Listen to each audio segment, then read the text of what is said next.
pada pameran kali ini kita akan melihat mencoba menghadirkan perang Diponegoro yang sudah 200 tahun lah ya kehidupannya lah, sejak beliau tumbuh ya sampai kemudian perang ini terjadi gitu dan sampai sekarang. Kita bisa melihat kalau dalam sejarah negara ini dan bangsa ini itu terus Diponegoro ini hadir.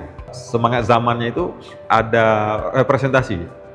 Jadi semacam sebelum pra kemerdekaan itu sudah ada bagaimana Diponegoro dihadirkan. Kita bisa melihat melalui lukisan-lukisan terutama. Kemudian pasca kemerdekaan juga kita mulai menemukan bagaimana juga kita bisa melihat bagaimana Diponegoro digambarkan dalam berbagai bentuk gitu ya. Mulai dari lukisan, nyanyian, puisi, dan catatan-catatan dokumen misalnya hadir terus-menerus. Dan kemudian sejak pasca kemerdekaan, kemudian di masa Orde Baru juga misalnya, kita bisa melihat ada representasi juga terhadap sosok Diponegoro ini. Yang setiap zaman kita bisa melihat bagaimana perubahan-perubahan itu. Dan kita ingin melihat perubahan, bagaimana mencatat perubahan dan melihat perubahan-perubahan yang terjadi dari penggambaran ini. Kita akan melihat bahwa karya-karya itu berbeda sekali. Kalau yang sebelumnya mereka banyak penggambaran Diponegoro melalui jubah, kuda, sorban dan lain sebagainya, yaitu merujuk ke figur. Nah di seniman hari ini yang kontemporer kita bisa melihat mereka keluar sama sekali dari penggambaran figur itu. Mereka bahkan nggak ada gambar Diponegoro sama sekali. Tapi ada misalnya makanan, dan itu juga satu narasi yang tidak lazim.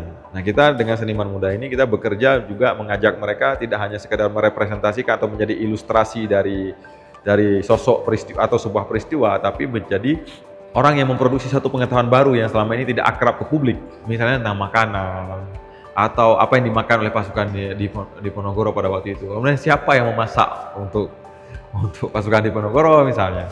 Jadi narasi-narasi kecil yang menurut saya itu penting gitu ya. Melihat sejarah dari peristiwa-peristiwa yang mungkin selama ini dianggap sepele, tapi sebenarnya kalau dilihat itu sangat signifikan.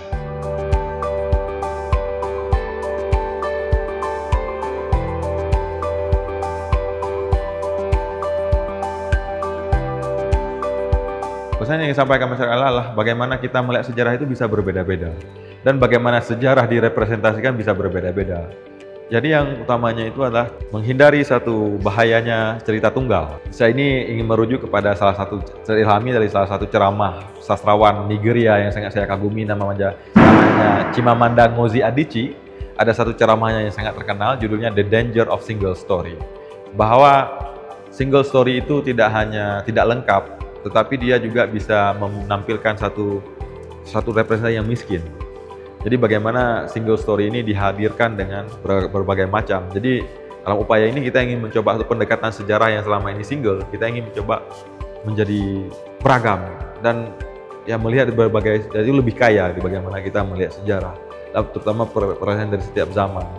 Dan bahwa itu satu hal yang lumrah. Jadi cerita tunggal ini justru terus-menerus bisa dipertanyakan, terus bisa diuji. Nah ini yang ingin disampaikan sebenarnya melalui pameran ini.